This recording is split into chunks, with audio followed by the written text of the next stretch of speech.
Bonjour les Shufflenautes. Nous allons aborder sur cette vidéo un sujet qui est parfois un peu difficile pour les batteurs. Il s'agit de l'accordage de la batterie. Ça m'a longtemps laissé perplexe, ce système. Moi j'avais développé un petit système en comptant le nombre de tours, en faisant attention à bien respecter les tensions, sur une ancienne batterie que j'avais, une Pearl Export très ancien modèle, et j'ai acheté récemment d'occasion une Gretsch Catalina, qui est une batterie d'entrée de gamme, on va dire, hein, mais qui, pour le style de jeu que j'ai, plutôt jazz, si elle est bien accordée, sonne pas trop mal.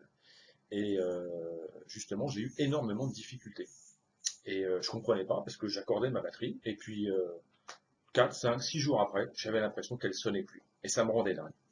Et je réaccordais, je retombais sur un son adapté, hop, ça recommence. Je me suis dit, c'est pas possible, il y a un truc qui se passe. Et j'ai été sur Internet, et j'ai découvert ça. TuneBot, un accordeur électronique. Donc effectivement, il faut reconnaître que je vous ai fait des démonstrations de trucs qui coûtent rien du tout. Ça, ça coûte quand même assez cher. Mais il faut reconnaître que c'est ultra efficace. Et en cas de galère, lorsqu'on tombe sur une batterie qui est mal accordée, très rapidement, on peut réussir à obtenir, même sur une batterie qui n'est pas la nôtre, un son qui se rapproche de très près de celui qu'on a. Et ça, c'est précieux. Et ça fait gagner énormément de temps. Donc, grâce à cet outil, je me suis aperçu que ma Catalina, elle se désaccordait en permanence. En fait, on s'aperçoit que sur les deux tomes médiums, il n'y a que 5 tirants. Et je suppose que c'est ça qui fait que c'est sensible, puisque j'ai pas trop le phénomène sur le tome basse, ni sur la caisse claire.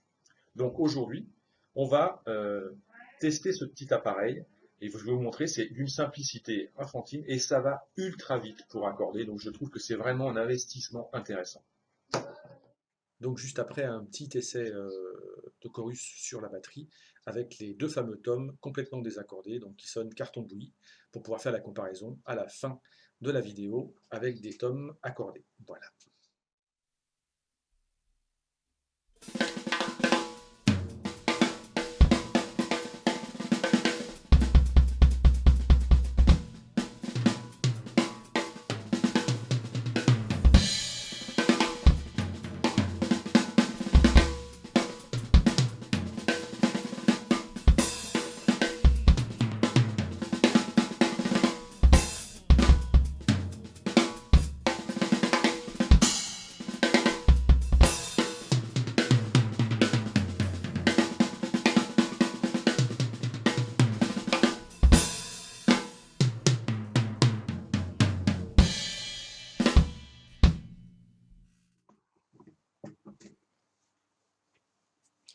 Bon, nous y sommes. Donc nous allons vous présenter ce petit appareil là qui est quand même assez bien, avec les quelques fonctions qu'il a. Bon, un bouton on, ok. Il a une option qui permet de mémoriser les réglages que vous faites, mais il y a la possibilité, et je trouve que c'est encore mieux et c'est ce que j'utilise moi, la possibilité de mémoriser ces réglages dans le téléphone portable. Voilà, donc là par exemple, Save Drum Tuning. Ici, moi, j'ai les tonalités d'accordage, donc on peut y trouver facilement les informations qu'on cherche, la note fondamentale et les fréquences hertziennes qui se trouvent à 2 cm, qui sont à mesurer en face de chaque tirant. Vous allez voir comment ça fonctionne après. Donc là, je peux voir que mon tome 10, il est là. Okay, alors je ne sais pas si ça va être facile à lire parce que ça brille un peu. Mon tome 10, lui, il est accordé avec une tension près des tirants de 268 Hz. Voilà. Donc, je les avais déjà un petit peu réaccordés. Voilà. Je prends par exemple ça. Là, je suis à 243. Évidemment, entre-temps, j'ai pas mal joué, donc bah, ça c'est désaccordé. Comme je vous ai annoncé la dernière fois. Voilà, 244. Et là, vous pouvez filtrer avec cette fonction-là pour n'avoir que les fréquences qui sont proches. Hein, parce que malheureusement, il y a des tonalités parasites. Et j'ai oublié de faire une petite chose très importante. Il faut placer quelque chose en dessous du tome pour éviter que la peau de résonance ne résonne comme elle le dit, ce qui perturbe la prise de son. Voilà, 246. Vous allez voir, je vais utiliser une petite clé pour m'approcher des 268 progressivement.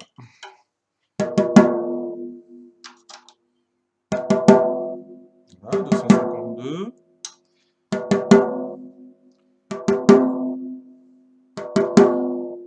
Voilà, donc par exemple, là, vous voyez, ça fait à peu près une semaine que j'avais accordé. Les peaux se sont détendues et je joue environ, pour vous dire, à peu près 30 minutes par jour, pas plus. Sinon, je risque le procès familial. Voilà, donc là, vous voyez, c'est précis, hein, 266, on y est déjà presque. 265, 268, ça c'est bon. 267, un petit chouïa. 265, 267. Il faut y aller avec légèreté, on y est presque.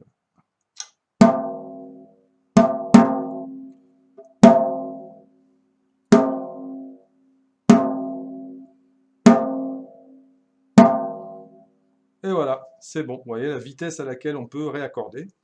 Donc,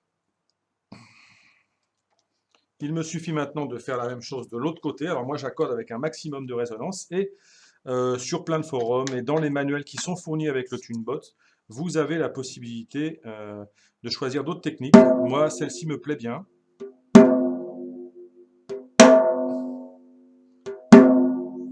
Là, il y a un problème de filtre. Voilà, 256, on va allumer le filtre. Voilà, 258. Donc là, pareil, vous voyez, ça s'est détendu.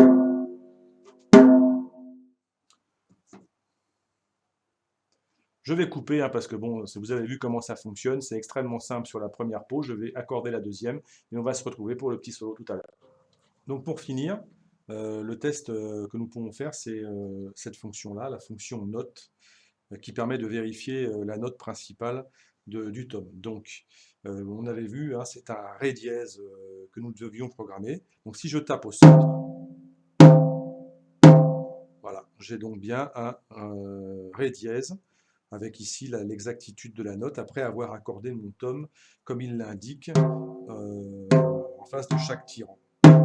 Voilà, donc ça permet en plus d'avoir un intervalle précis d'un tome à l'autre, ce qui donne un résultat en général qui est plus homogène. Je ne vais pas réaccorder le deuxième tome, mais il a été réaccordé la semaine dernière, donc il va y avoir certainement un petit écart, mais ça permettra quand même de se rendre compte de la différence qu'il y a entre des tomes qui sont complètement désaccordés et des tomes qui sont accordés correctement par rapport à la sonorité de la batterie. Voilà, à tout de suite pour le petit chorus.